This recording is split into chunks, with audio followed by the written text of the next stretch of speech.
പരമ്പരയായിട്ട് ഉപാസനയും കാര്യങ്ങളും ഒക്കെ ഉള്ള വീടായിരുന്നു. അവിടുത്തെ കാവും കുളവും അമ്പലവും അതൊക്കെ ഇപ്പോഴും മനസ്സിലിങ്ങനെ നിൽക്കും. ആ അതൊക്കെ ഒരു കാലം. പിള്ളേർക്ക് ഈ കഥ ഭയങ്കര ഇഷ്ടമാണെന്ന് തോന്നുന്നു. ഓ, ഞാൻ ചോനറത്തലയിലെ കഥ പറഞ്ഞതേ അവർക്ക് അത്ര അങ്ങോട്ട് പിടിച്ചില്ല. കാണിച്ചു കൊടുക്കാം. കനകം, കനകം, കറക്റ്റ് ഞാൻ കാണിച്ചു തരും. അതേപോലെ കണ്ടു പഠിച്ചോണം. ഒറ്റ തവണയെ കാണുള്ളൂ, രണ്ടാമത്തെ തവണ പറ്റില്ല. ക്രിയേറ്റീവ് സാധനമാണ്, ഉണ്ടായി വരുന്നതാണ്, അപ്പൊ തന്നെ വരും. പിന്നെ ചോദിച്ചാൽ കിട്ടില്ല.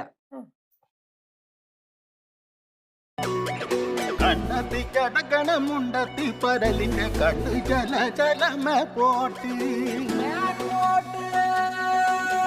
മാനത്ത് പറകണ ചമ്പരുന്തിന്റെ കണ്ണു ജല ജലകി പോട്ടി കണ്ണു ജല ജലകി പോട്ടി